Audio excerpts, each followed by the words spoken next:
The Amityville Horror, A Tale of Terror. In the quiet village of Amityville, New York, nestled among the suburban streets, stood a house infamous for its dark history. This was no ordinary home. The Dutch colonial structure at 112 Ocean Avenue was a silent witness to unspeakable horrors. With its eerie facade and ominous aura, it exuded a presence that whispered secrets to anyone who dared approach. The gruesome past. In 1974, a gruesome tragedy unfolded within its walls. Ronald DeFeo Jr., consumed by a sinister madness, murdered his parents and 4 siblings as they slept.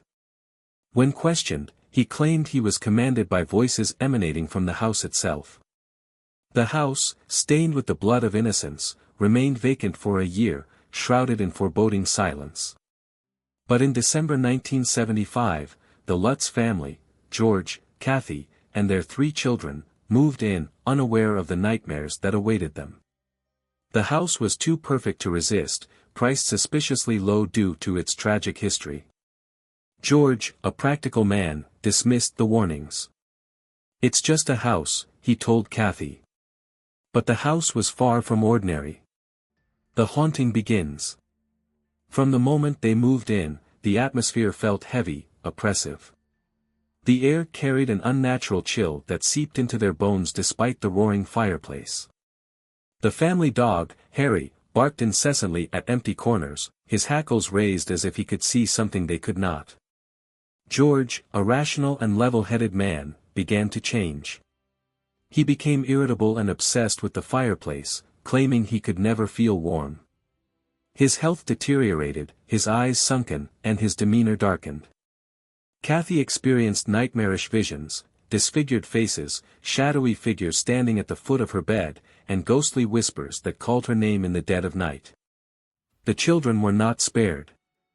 Their youngest daughter, Missy, spoke of a friend she had made, a pig-like creature named Jody, whose glowing red eyes appeared in her room at night. Jody promised to protect her, but Missy's drawings of the creature were anything but friendly. Escalating terror. Doors slammed shut on their own.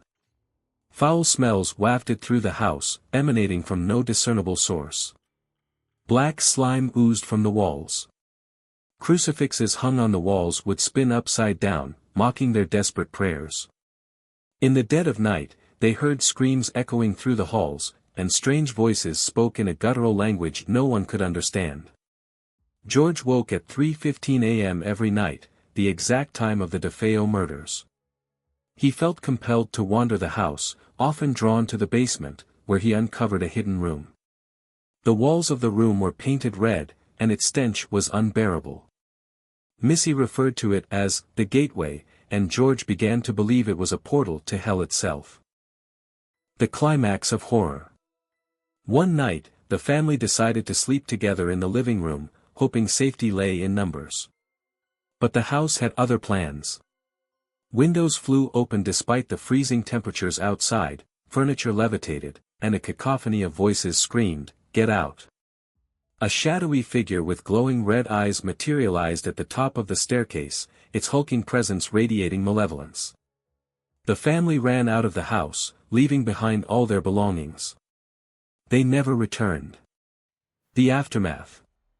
The Lutz family's ordeal lasted only 28 days, but it left scars that never healed. Paranormal investigators, including Ed and Lorraine Warren, explored the house, declaring it a site of profound evil.